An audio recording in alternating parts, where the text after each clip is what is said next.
जनकपुर में स्वयंवर हो रहा है और देश विदेश से सभी राजाओं को जनक राजा ने आमंत्रित किया है, लेकिन अयोध्या के राजा दशरथ को आमंत्रण नहीं भेजा। ऐसा कैसे? दशरथ जी को आमंत्रण नहीं है, बाकी सभी राजाओं को आमंत्रित किया हुआ है। ऐसी कोई दुश्मनी तो थी नहीं, कभी कोई युद्ध हुआ नहीं, फिर भी दशरथ जी को स्वयंवर का आमंत्रण नहीं भेजा जनक जी ने। कथा के अंदर एक जगह ऐसा आता है कि जनक जी अपने बाग बगीचे के अंदर घूम रहे थे रानियों के साथ,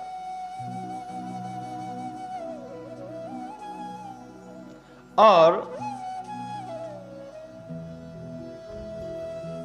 वह इतने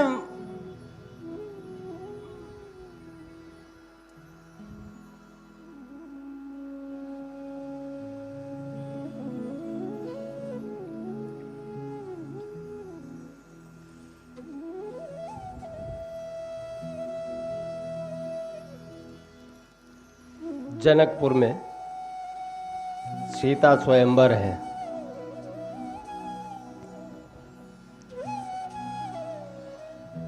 और राजा जनक ने देश विदेश से सभी राजाओं को आमंत्रित किया है, लेकिन राजा दशरथ को आमंत्रण नहीं था। जनकपुर में सीता स्वयंवर हो रहा है और राजा दशरथ को जनक जी ने आमंत्रण नहीं भेजा। ऐसा क्यों? इसका कारण क्या था? क्या एक दूसरे को पहचानते नहीं थे? नहीं, अवध का उस समय भी नाम था, अयोध्या को उस समय भी सब जानते थे, क्योंकि जो राजा दशरथ देवताओं की मदद करने के लिए इंद्र के साथ में इंद्रप्रस्थ को बचाने के लिए युद्ध किया करते थे, उन्हें कौन नहीं जानता। लेकिन कथा के अंदर एक ऐसी कथा आती है कि राजा जनक ने दशरथ जी को आमंत्रण इसलिए नहीं भेजा कि एक समय की बात है, जनक राजा अपने बगीचे के अंदर टहल रहे थे और घूमते घूमते वह इतने तल्लीन हो गए, इतने मस्त हो गए कि वहां सामने होते हुए एक ऋषि निकल के गए, एक महात्मा निकले, तो उनको प्रणाम करने तक भूल गए। बस फिर क्या था, महात्मा जी को थोड़ा क्रोध आया कि राजा आज इतना तल्लीन हो गया है कि साधु संतों का सम्मान भी करना भूल गया है। खाली इस बगीचे को देख करके मोहित हो गए हैं। वहां उस संत ने जनक जी को श्राप दे डाला। जनक जी को श्राप दिया कि जा, जिस बगीचे के चक्कर में तू साधु संतों का अपमान करना सीख गया है, तेरा यह बाग बगीचा ही सूख जाएगा। फिर क्या था, वो तो संतों का श्राप था, तुरंत लगा ने तुरंत कार्यभार चालू, पूरा बगीचा सूखना चालू हो गया। और बगीचा सूखते देख करके जनक जी को आश्चर्य हुआ कि हमसे ऐसा कौन सा कार्य बन गया जिससे हमारा पूरा बगीचा सूखना चालू हो गया। देखा तो वहां एक संत थे, उनको लगा कि मेरे से अपमान हो गया है संत का, अब क्या करूं। जाकर के संत के पैर पकड़े और पूछा कि प्रभु ऐसी कौन सी गलती हो गई है हमसे, और ये सब क्या हो गया कि मेरा पूरा बाग बगीचा सूखना चालू हो गया है। तब महात्मा ने कहा कि आप इतने मोहित हो गए थे इस बगीचे के चक्कर में कि साधु संतों को भी भूल गए। तो जनक जी ने कहा प्रभु भूल हो गई, माफी चाहता हूं, अब इसका कोई रास्ता बताइए। तब महात्मा ने बताया कि हो जाएगा सब कुछ ऐसा कि वैसा हो जाएगा। आप एक काम करो कि ये जो कुआं है बगीचे के अंदर, इस कुएं का पानी से आप पूरी जगह छिड़काव कर दो, सब हो जाएगा। लेकिन वह पानी निकाले कौन? तब महात्मा जी ने बताया कि जो स्त्री पतिव्रता होगी, कंडीशन कि जो स्त्री पतिव्रता होगी और कच्चे धागे के सूत से कच्चे मटके के अंदर, वो जो मटका होता है वो पका वाला नहीं, खाली कुम्हार ने ऐसे ही रच दिया हो उसे और उसको भट्टी पर चढ़ाना बाकी हो, उसे कच्चा कहते हैं। कि कच्चे मटके के अंदर कच्चे सूत से बांध करके जो पतिव्रता नारी इस कुएं से पानी खींच करके छिड़काव करेगी, तो ये बगीचा फिर से हरा की भरा हो जाएगा।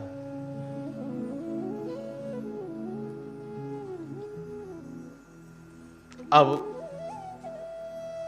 तो जनक राजा विचार में पड़ गए, अब क्या करो।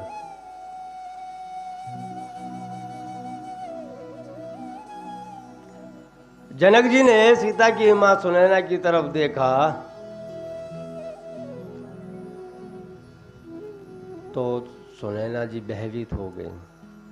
ऐसा नहीं था कि वो पतिव्रता नहीं थी, लेकिन उनके अंदर विश्वास नहीं था।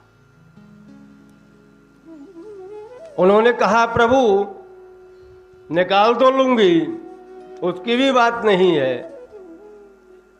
अगर जहां अगर लग गया आता है ना वहां पे बहुत कुछ हो जाता है। पानी निकालते समय रस्सी टूट गई, सूत की डोरी टूट गई तो पूरा जनकपुर हमारे ऊपर हंसेगा। इसलिए आप मुझे ना कहें तो ही अच्छा है, क्योंकि वहां विश्वास की कमी थी, और जहां विश्वास की कमी होती है वहां कोई कार्य नहीं होता। कर तो सब सकते हैं लेकिन विश्वास नहीं है। विश्वासम फलदायकम, जहां विश्वास होता है वहीं फल प्राप्त होता है, ये कहावत है। क्योंकि वहां रानी को विश्वास नहीं था, इसलिए उन्होंने बोला आप और किसी से बोलिए।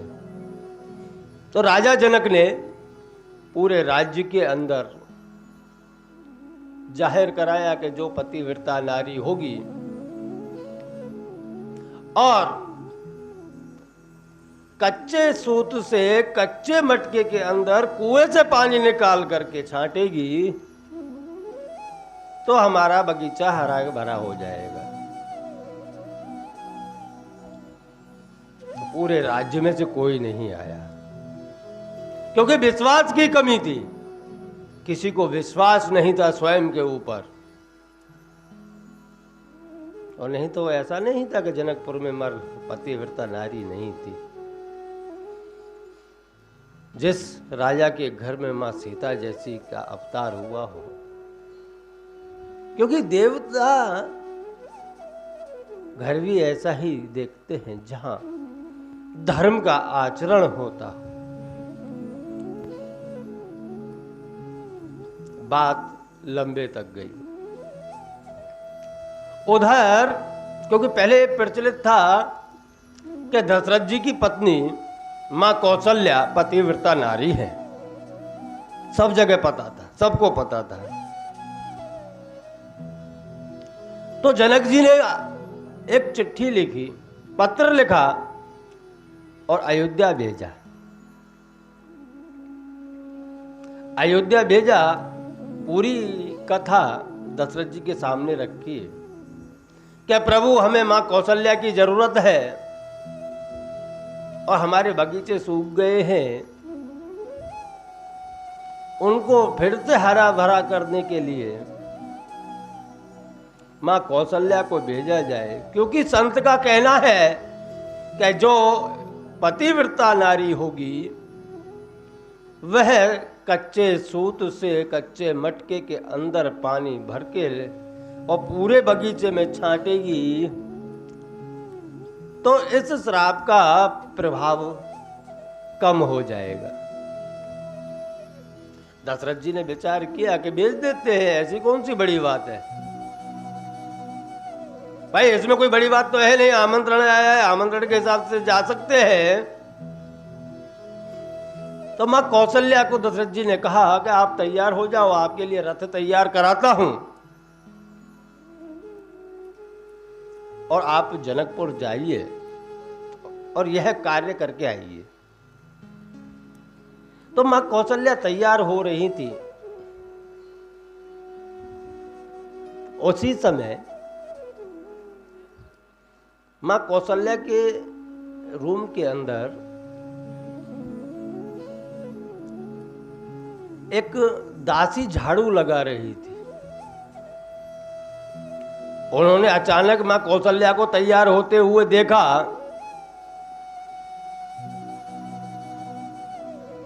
तो लालसा बस पूछ उठी कि मां, आज कहां तैयार होकर के जा रही हो?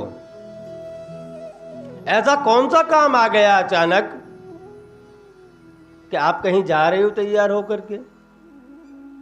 तब मां कौशल्या ने कहा कि जनकपुर के ऊपर थोड़ी सी विपदा आई है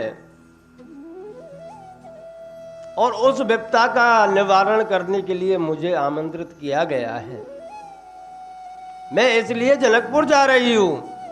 क्या उसका कहना ऐसा है कि कोई पतिव्रता नारी कच्चे सूत से और कच्चे मटके के अंदर कुएं से पानी खींच करके पूरे जनकपुर में छिड़काव करे तो उस श्राप का प्रभाव कम हो जाएगा, खत्म हो जाएगा। तब दासी ने बोला कि मां, इतनी सी छोटी सी बात के लिए आपको जाना पड़े, धिक्कार है हमारे ऊपर। ये तो छोटी सी बात है, आप इतना कष्ट क्यों उठा रही हो? आप कहे, आप अगर आज्ञा दें तो यह कार्य तो मैं भी करके आ जाऊंगी। तो मां कौशल्या ने कहा, अगर आप ये कार्य करके आ जाते हो तो अच्छी बात है, जाओ आप करके आओ। जो रथ मां कौशल्या के लिए तैयार किया गया था उस रथ के अंदर दासी को बिठाया गया और सैनिक समूह के साथ में दासी को जनकपुर भेजा। जनकपुर भेजा, जनकपुर पहुंची दासी तो वहां स्वागत के लिए राजा जनक स्वयं सामने आए और हाथ जोड़ के प्रणाम किया कि हे मां कौशल्या, आपने हमारे आमंत्रण को स्वीकार किया है, उसके लिए हम धन्य हैं। तब दासी बोली कि नहीं महाराज, आप मेरे सामने हमारा हाथ मत जोड़िए, मैं माता कौशल्या नहीं हूं, मैं तो खाली उनके महल में एक सफाई करने वाली दासी हूं। कृपा करके आप मेरे सामने हाथ मत जोड़िए। तो राजा दशरथ की बात इसीलिए वहां पे कट गई थी। स्वयंवर के अंदर ना बुलाना एक यही कारण था कि दासी आई, दासी ने स्वयं बोल दिया कि महाराज मेरे सामने हाथ मत जोड़िए, मैं तो अयोध्या की मां कौशल्या की एक दासी हूं। रही बात आपके बगीचे की, क्या एक पतिव्रता नारी कच्चे सूत से कच्चे मटके में पानी खींच करके छिड़काव करे तो आपका पूरा जनकपुर हरा भरा हो जाएगा, तो वो तो मैं कर देती हूं। वहां दासी ने कच्चा सूत लिया, क्योंकि वो तो सबको पता था मां आ रही है, इसलिए सब सारी तैयारियां करके रखी हुई थी। तो कच्चे मटके में गांठ बांध करके दासी ने कुएं से पानी खींचा और पूरे जनकपुर में छांट दिया। फिर से हरियाली हो गई, वहां हरा भरा जनकपुर हो गया और दासी स्वयं अपने अयोध्या के लिए निकल गई। एक कारण यही था कि विश्वास वाली बात है,